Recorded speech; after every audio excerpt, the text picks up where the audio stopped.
answer the questions as you listen. You will not hear the recording a second time.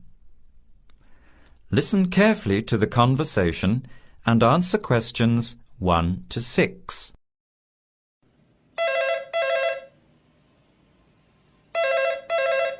Hello. Hello. Can I speak to Eleanor, please? This is Eleanor speaking. Hi. My name is Jan. I'm calling about the car that was advertised on the notice board in the Student Union building. Is it still for sale? Yes, it is. Your ad says it's a 1985 Celica, in good condition. It's old, but it has been well looked after. My family has had the car for 10 years. I'm just the third owner and my mother had it before me, so we know its history. We've got all the receipts and records. It's had regular maintenance and the brakes were done last year. It runs really well but looks its age. Why are you selling it, by the way? Well, I'm going overseas next month to study. I'll be away for at least 2 years, so I have to sell it. Unfortunately, it's been a good car. You want $1,500, is that right?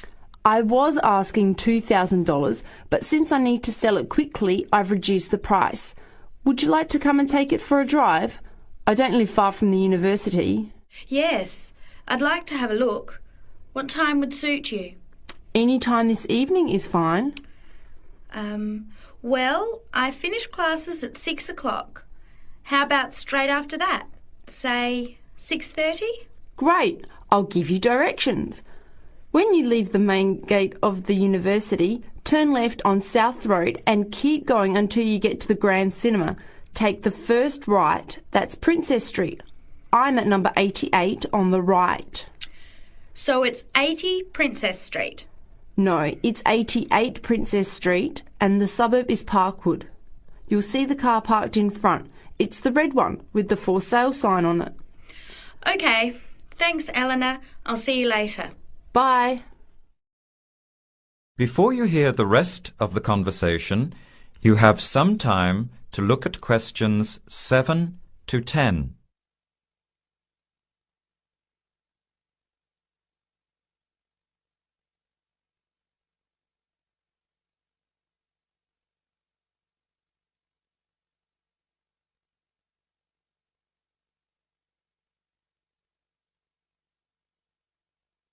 Later that day, at the university, Jan meets up with her friend Sam and tells him about the car.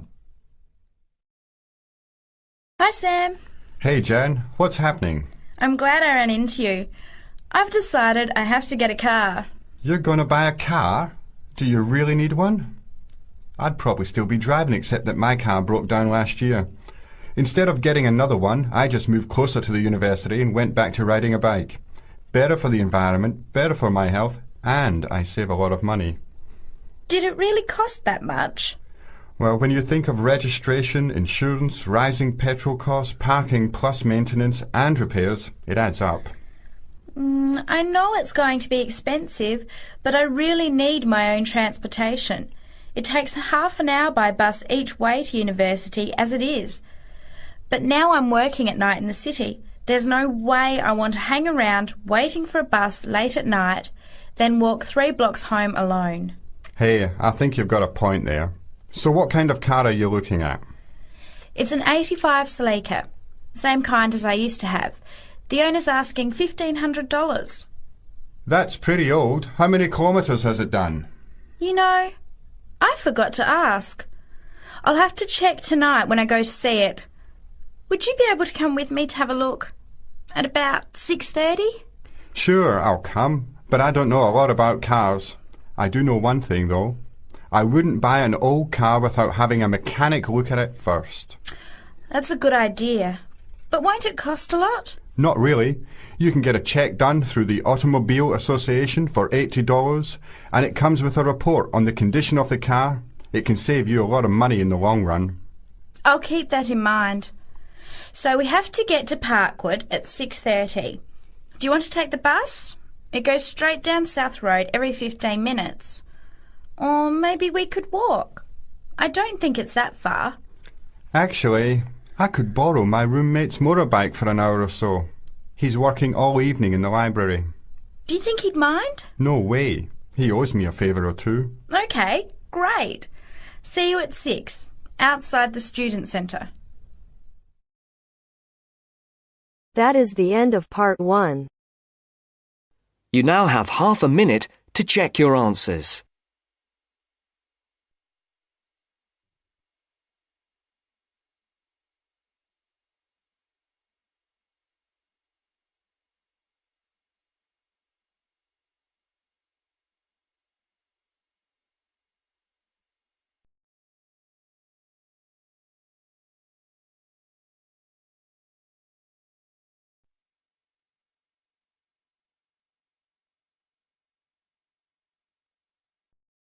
Now turns to part 2.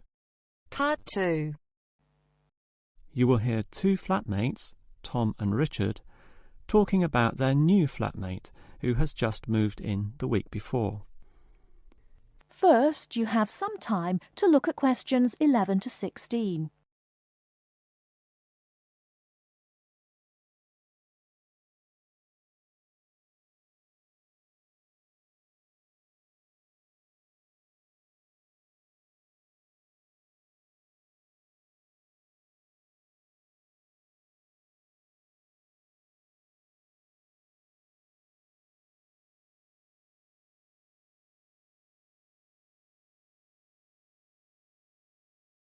Now, listen carefully and answer questions 11 to 16. Hi, Richard. I'm glad I caught you here. Can I just talk to you about something? Our new flatmate, Anders, is not quite what I had hoped.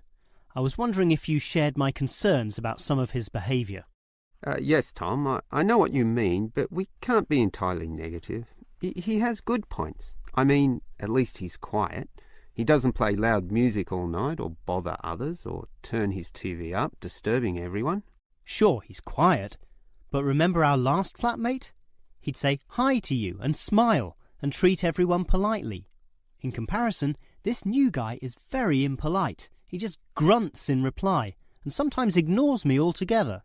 I guess that's just his way. You know, just his character. I don't think he realises he's being impolite, and it shouldn't matter to us too much. We can just ignore him too and quietly live our own lives. But his friends are hard to ignore when they visit. I know what you mean, but how often does that happen? I rarely see them, maybe once or twice a month. If they came more often, it might be a problem, but as it is, such rare visits don't matter so much. Wouldn't you say so? Well, I'm not sure, since it's very obvious when they're here because of all the cigarette smoke in the house. It stinks up the place, and you know we don't allow smoking on the premises. Well, I've never seen them doing this. Maybe they do it outside. Perhaps we can talk to Anders about it. Always remember, though, in one respect, he's a good tenant, and it's the most important aspect. The previous flatmate would always pay the rent late. I know what you're going to say. This guy pays promptly. But there's more to being a good tenant than prompt payment. I mean, you need to turn off the TV, clean up your dishes, dress respectably, be polite, and so on. I guess what I'm saying is that basically you need to cooperate with the others, and this new guy fails significantly in this respect. Okay, I suppose you have a point there. Before you hear the rest of the talk, you have some time to look at questions 17 to 20.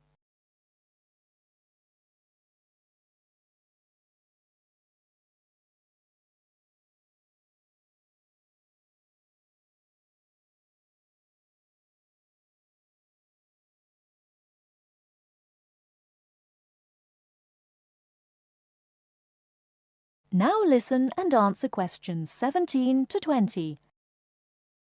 I tell you what, Tom, why don't we talk to our new flatmate, Anders, about these issues? If we throw him out, we'll have to go to all the trouble of finding another flatmate, who might not necessarily be much better. So, let's give the current guy a chance. Here, I've got a piece of paper, so let's make a short list of issues to discuss with him. Get it out into the open. Sure, we'll give him one more chance. So, write communication. And let's tell him to... Well, we can't change a person's personality overnight. So why don't we have a weekly tenants meeting and we can just ask him to attend. That way we can get to know him better. I'll write attend meeting and we can take it from there. OK, but we have to tell him about his friends. They can't just do whatever they want. Write a heading friends and then write don't smoke anywhere, inside or outside. Well, instead of being so direct and possibly causing offence, I'll just write follow rules and verbally mention the rules. TV off by 10 p.m, no loud music or bad behaviour, including smoking. OK, do that, but I still think we need to specifically mention that last issue. You know how I can't stand the habit. So I'd like this to be another and separate point. Cigarettes, strictly forbidden. And it's important to include the strictly here. We can't pussyfoot around too much. Sometimes directness is necessary. OK, I'll write that. Forbidden. OK. And what about cleaning duties? Anders is a little too relaxed about that. Dishes are sometimes not washed, dirty teacups are left around the place, and so on. So, write, must do better. Yeah, again, Tom, he might take that personally, and it could cause a scene. I'd rather be general. I'll write must be done, and I'll tell him that that's for everyone, not just him. OK? OK, as long as he gets the message. That is the end of part 2. You now have half a minute to check your answers.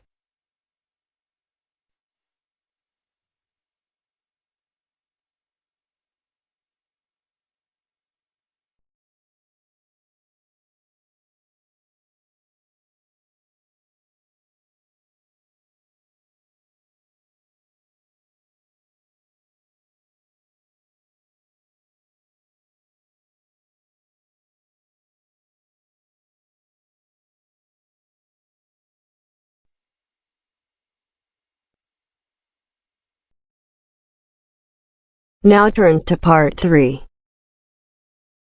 Part 3. You are going to hear a conversation between an interviewer and a professor. First, you have some time to look at questions 21 to 26.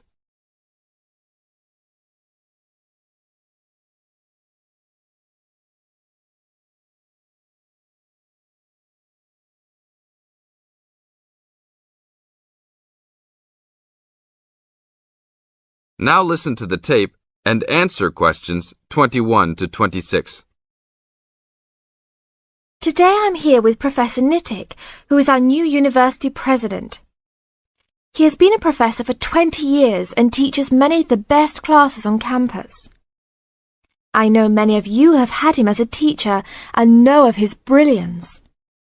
Good morning, Professor Nittick. Thank you for stopping by the student station. Thank you for having me here. It is always great to get to meet many of the students who are involved with our school. I haven't been here since 2 years ago. Yes, I remember at that time you were still teaching every semester. 2 years later, you're only teaching every once in a while. But it seems like you are still always busy. The administration world is just as busy as the teaching world for you. How do you stay in touch with the university, even with the change in your everyday duties? I try to stay in touch with what is popular with the university students. I usually spend time with as many students as I can. They usually give me insight into what the new concerns and beliefs are for the new generation. On top of that, I try to be as youthful as I can. I consider myself to be youthful, at least for my age. So I always have a good time and try to stay young. I try my best to not just be a teacher, but also participate in university life. Interesting. So, are you still doing lots of academic work, or are you mostly concentrating on administrative affairs? Well, I mostly do administrative affairs now, but that doesn't mean that I still don't have a very deep interest in academic matters. I often visit other campuses around the world and meet other professors in my field. I learn the most by travelling and seeing the different places of the world and the different fields of thought. I even did a television programme last month in Manchester. Will you be on television any time soon then? Well, you can call the television station and see if I will be on television any time soon. Maybe I will be on the news report. I don't think it is really that significant, though.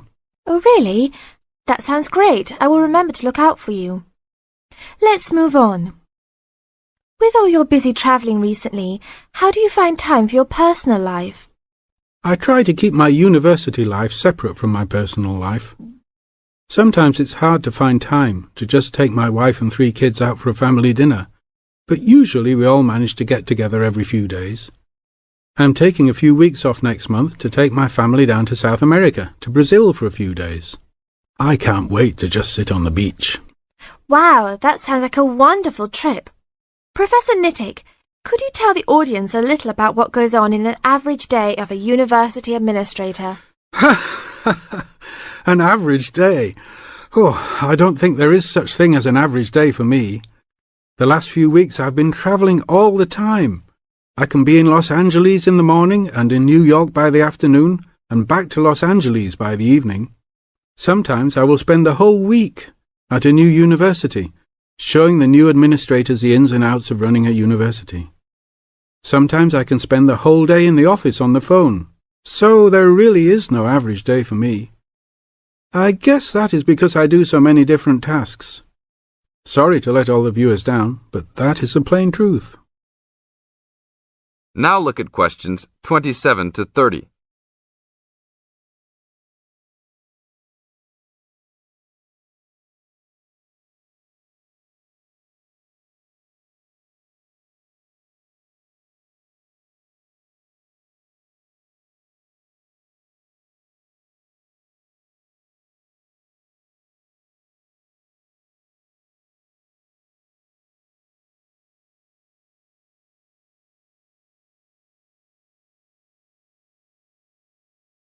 Now listen to the tape and answer questions 27 to 30. Well, I guess I can sum it up for them. You are a busy man. That is probably a good description. So, are there any immediate plans for the coming few weeks? Well, I'm in Los Angeles for the next 2 days, and then I fly to Colorado to meet a new prospective professor for our university. I will be in Colorado for about a week. Then I go to Japan for the next 10 days to meet with our university branch in Japan about record sales there. After that, I return to Los Angeles for a week, just in time for the graduation of the class of 2001. There you have it, my next month's schedule. Thank you very much, Professor Nittick. I always enjoy having you on our show. We hope to have you back on our show next time.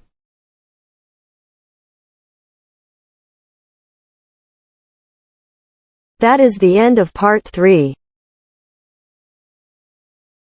You now have half a minute to check your answers.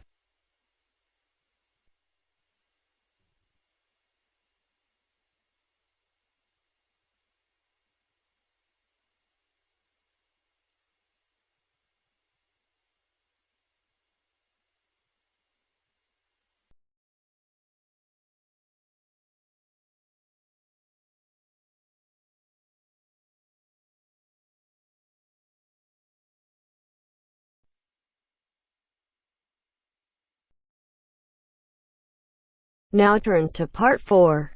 Part 4. First, you have some time to look at questions 31 to 40.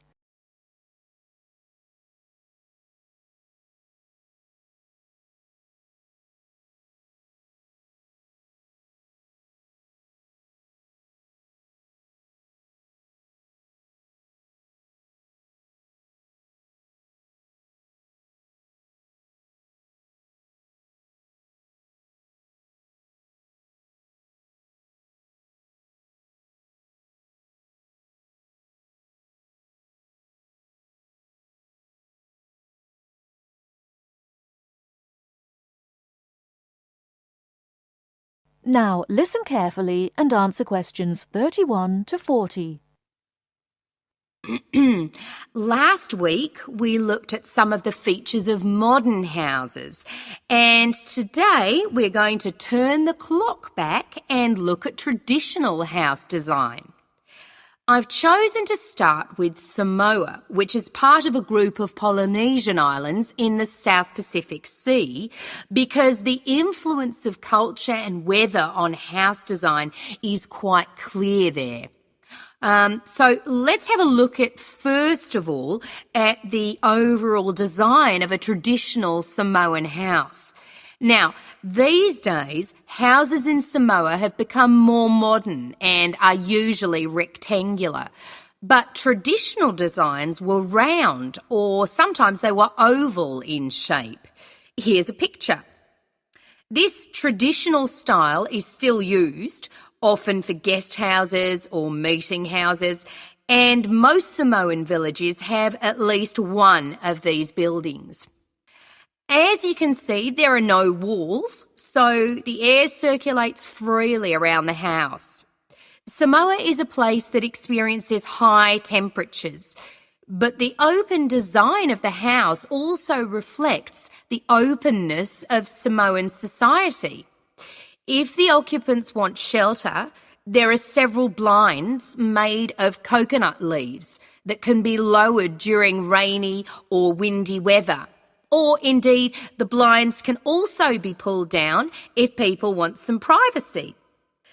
The foundations of the house, that's the part beneath the floor, are raised slightly. In the past, the height was linked to the importance of the occupants, which we'll talk about another time. However, the floor of the house was usually covered with river stones. Today, we have a range of methods for balancing the temperature inside a building, but the stones on the floor of a Samoan home are ideal for cooling the building on hot days. Now, let's have a close look at the roof. This, as you can see in the picture, is dome-shaped and traditionally thatched or covered with leaves from the sugarcane. That's an established crop in Samoa. This was a job for the women, and it involved twisting the leaves and then fastening them with a thin strip of coconut leaf before fixing them to the roof in several layers. Now, the shape of the roof is important. You can see that the sides are quite steep, and that's done so that the rain falls straight to the ground without moisture going through the leaves and causing leaks or dampness inside the house. Then you'll notice how high the top of the roof is. This is a way of allowing heat to rise on sunny days and go through the thatching, thereby cooling the house. So, how does the house stay upright? Well, there are a number of evenly spaced posts inside. They encircle the interior of the building and go up to the roof and support the beams there. They're also buried, usually about 1.5 meters in the ground to keep them firm. These posts are produced using local timber from the surrounding forests. They're cut by men from the family or village, and the number varies depending on the size and importance of the house. Now, these posts were a very significant part of Samoan culture and did much more than hold up the roof. When there were meetings, people sat with their back to certain posts, depending on their status in society. So there were posts for chiefs, according to their status, and posts for speakers, and so on. And ordinary people sat around the side on mats. The last area I want to look at today is the attachment of the beams and posts, what you call fixing the construction. Traditionally, no nails or screws were used anywhere in such a building. Instead, coconut fibres were braided into rope to fix the beams and posts together. The old people of the village usually made and plaited the rope. This was a lengthy process. An ordinary house used about 40,000 feet of this rope. And as you can see in this picture, The rope was pulled very tightly and wound round the beams and posts in a complex pattern. And in fact, the process of tying it to the beams so that it was tight and strong enough to keep them together is one of the great architectural achievements of Polynesia. That is the end of part 4. You now have half a minute